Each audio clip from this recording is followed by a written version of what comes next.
So I know that a bunch of people are a little disappointed that we didn't end up getting something for Marvel's Wolverine during the state of play yesterday, but there was still something massive, something that I don't think anybody could have guessed. We're getting a brand new Marvel fighting game, and it was revealed last night during that state of play. Literally, like, one of the craziest reveals come from Arc System Works, which is so cool. The designs of the characters are amazing, and there's so many details out there that I wanted to go over with you guys, including all the confirmed characters so far, some characters that have been teased in that official trailer that they revealed for the game, and so much more. We're gonna go over everything here in this video. If you're looking forward to this game, hit that thumbs up button. Let's get into this. So considering that this is going to be a 4v4 tag fighter, they showed off 8 playable characters in this reveal trailer. On one side, we had Captain America, we had Miss Marvel, which is honestly so cool to see in this reveal trailer, Doctor Doom, who was just aura farming the entire freaking trailer, man. And then Star-Lord with a little bit of a wacky design, but it's cool to see Star-Lord getting a lot more recognition in some mainstream games like this one. Then on the other side, we got Iron Man in his Gundam suit. I mean, how freaking sick is that thing, man? Then we have the Robbie Reyes version of Ghost Rider. We have Storm being the only X-Men character revealed so far for this trailer. And then we got Spider-Man. And you already know that the Spider-Man fans are not happy with the design of that suit. I think it's a little wacky, but it looks like Spider-Man. What can you do? I will say, though, we are gonna need some more X-Men in this roster. And if it's a 4v4 tag fighter, if you can have up to 4 people on your team, it writes itself, guys. The Fantastic Four got to be in this game. But okay, as you go through the trailer, there are a ton of hints to other characters in the Marvel world, some of which could end up showing up in this game's roster. Towards the beginning of the trailer, where Captain America and Iron Man were duking it out, you can see a honeycomb pattern building in the background that belongs to one Janet Van Dyne. That, of course, being the Wasp. So maybe at some point in this game, either leading up to the release or after its release, we could see Ant-Man and the Wasp added to the game. Later on in the trailer, when Miss Marvel and Spider-Man are fighting, there is a statue in the background that has the Avengers. We see Iron Man, we see Captain America, and we see Thor. Not a revealed character so far for this roster,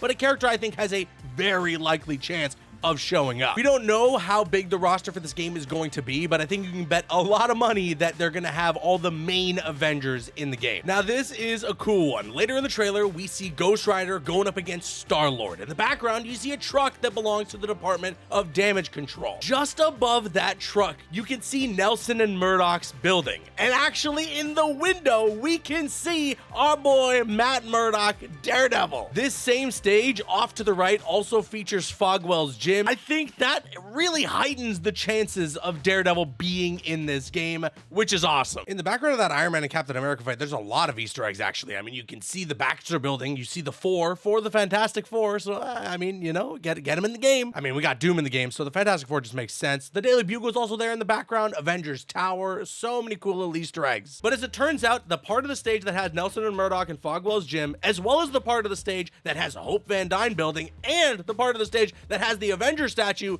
is all one stage. You can actually kind of tell throughout this gameplay trailer that there are like stage transitions of some kind. And it's mentioned here in the blog post. The stages come to life in Marvel Tokon Fighting Souls, filled with Easter eggs for eagle-eyed fans to find. Most stages also feature multiple areas. These transitions between areas are not just action-packed and stunning to witness, but they also play a strategic role. So that's right, there's gonna be like multiple different locations within one stage, and yeah, it plays into gameplay how you transition from one section of a stage to another. I really love when they do stuff like that, but even with that said, I still do think that those Easter eggs for Hope Van Dyne, for Thor on that Avenger statue, for, you know, Matt Murdock showing up in the window of that building, I think all of those things hint towards those characters possibly showing up on the roster of this game. And hey, there was a PlayStation blog that was put up when this game was revealed to talk a lot about the details of the game, how it's going to play, and so much more. We're gonna go over that here now. One thing that I found particularly interesting was a quote here that comes from the PlayStation blog about this game's mechanic. It says here, generally, a team versus fighting game requires the player to learn multiple characters, but for Marvel Tokon Fighting Souls, you only only need to master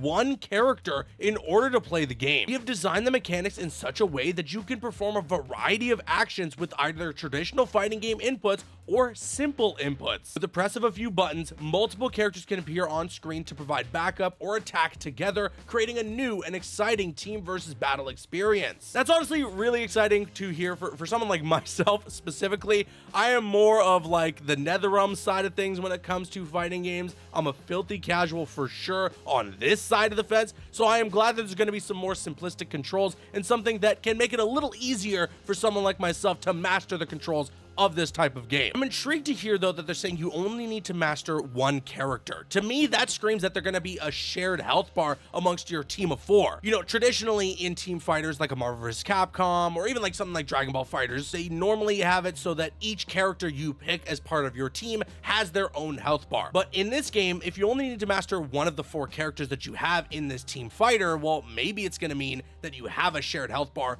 amongst all 4 characters. Let's see how that all transpires as we get closer to its release at some point in 2026. And in terms of the reasoning why they decided to go with a 4v4 tag fighter in this instance, well, they detail that information here in the blog post. We got a quote here that says, team versus fighting games have a long tradition of 2v2 or 3v3 team formats. So this is something we discussed in depth with the development team. We went back and forth many times from thinking we might be better off to making a 1v1 game or sticking to the established 3v3 format. They continue on to say here that at its core, we felt that the appeal of team versus fighting games is the intensity of battles with multiple characters on screen at once. Additionally, one of the appeals of Marvel Comics is seeing the vast cast of characters coming together to create all kinds of unique team-ups. And then finally, they finish off the quote here to say, with these 2 ideas in mind, we concluded that creating a 4v4 team versus system would be the best way to not only create those over-the-top moments, but to further evolve the tag fighting genre. And yeah, I mean, I think everything they're saying here in the blog post is absolutely correct. They're firing on all cylinders from what I am seeing here. Maximilian Dude actually just mentioned not too long ago that like the next evolution for these kinds of fighting games